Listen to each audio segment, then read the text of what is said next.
Good morning. Welcome back to our second Anchored in the Word morning reflection. And I hope that you're having a great morning. And I hope that you are looking forward to digging into this text with us this morning. This is one of the most well-known parables that Jesus taught, the parable of the lost son. And we have lost sons because really it's not just the prodigal who is not with the father, but it's actually the younger and the older brother. And so we're going to really develop that throughout the week. And this morning we're going to focus in on the scandalous nature of this particular situation. When I say scandalous, I mean that when people thought about the action of this son and how he had betrayed his father and how he had wasted what his father had given him from really his entire life of work, it's something that would have really gripped the hearts of the people that were listening to this parable that Jesus was teaching. So let's jump into the text again. We'll read it, and then we'll dig into some of the initial details of this parable. Here's what it says. And he said, "A certain man had 2 sons, and the younger of them said to his father, Father, give me the portion of goods that falleth to me. And he divided unto them his living. And not many days after, the younger son gathered all together, took his journey into a far country, and there wasted his substance with riotous living. And when he had spent all, there arose a mighty famine in the land, and he began to be in want. And he went and joined himself to a citizen of that country, and he sent him into his fields to feed swine. And he would fain have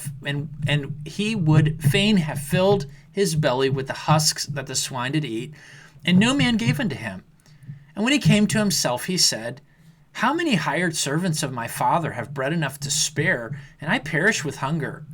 I will arise and go to my father, and will say unto him, Father, I have sinned against heaven and before thee, and am no more worthy to be called thy son.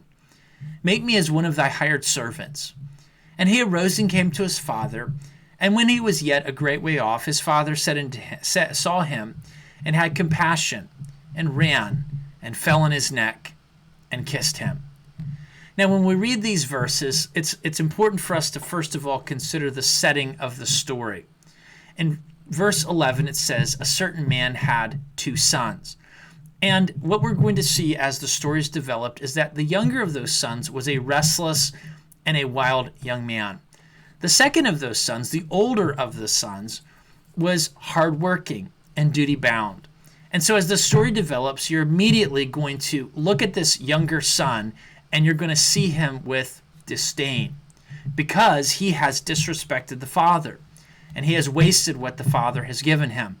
And he's lived a scandalous life away from the family. I want you to notice what the text says about this behavior that could only be described as a scandalous behavior.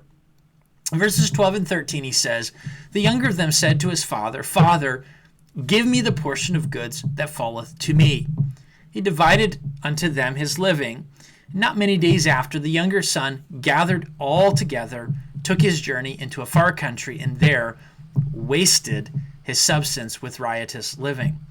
His actions were disrespectful to the father. His actions were not only disrespectful, but they were an abandonment of his own community and culture.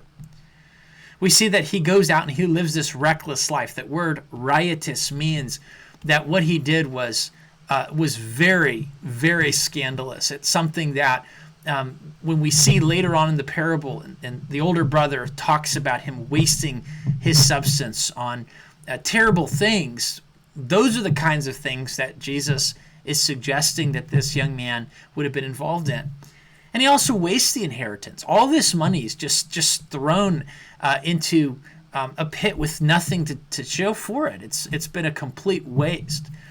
And as we look at the story, we see that there are very harsh consequences that are a result of his behavior. And life has a way of giving us harsh consequences when we make bad decisions. That's because God is the one who created this world, and he created it to run a certain way. And when we go against those natural laws that God's created, there are natural consequences that flow from that. We see that in the text. In verses 14 to 16, it says, "When he had spent all, there arose a mighty famine in the land. He began to be in want. he went and joined himself to a citizen of that country, and he sent him into the fields to feed swine. And when he would have fain filled his belly with the husks that the swine did eat, no man gave unto him. So what we're seeing is a young man who's left with nothing, and he's left with no one, and he is forced to beg to survive. And as he's forced to beg to survive, the man sends him out to feed pigs for his survival. And when you think about this, being a Jewish boy in a Gentile nation, you couldn't think of anything that would have been more disgraceful than for this Jewish boy to be forced to feed pigs, animals that were considered unclean, and he was forbidden to eat them by Jewish dietary laws. And the food that he's giving these unclean animals is something that he longs to eat because he's starving to death. And so the most amazing part about this first part of the story is not the fact that he leaves his father and that he experiences the harsh consequences of his sin, but it's that he actually comes to a position of repentance. The text says in verse 17 that he came to himself. And he says, how many of my father's servants have bread enough to spare, and I perish with hunger? I will go to my father and say, I've sinned against heaven before thee, and I'm no more worthy to be called thy son. Make me as one of thy hired servants. And so when we look at what is happening here, his circumstances God used to humble his heart. Now, I know in the story, he's simply giving a fictitious story. It's not a true story of a person's life. But the idea is that his circumstances humbled him. And so he's beginning to think clearly for the very first time in the entire story. He sees his father not as an evil man or someone that he doesn't value, but he sees him as a good man, someone who he actually sees as taking care of the people that work for him. He sees himself as someone who deserves nothing good. And this is a position that every person who becomes a Christian has to come to, that they recognize, I do not merit God's favor. I deserve his judgment. He saw that his offenses were directed at God first. He says, I've sinned against heaven and in your sight, and am no more worthy to be called thy son. And so he comes without any kind of expectation. He's simply saying, let me work in your house, not as a son, but as a servant, so that I don't starve. And so he humbles himself and he goes home.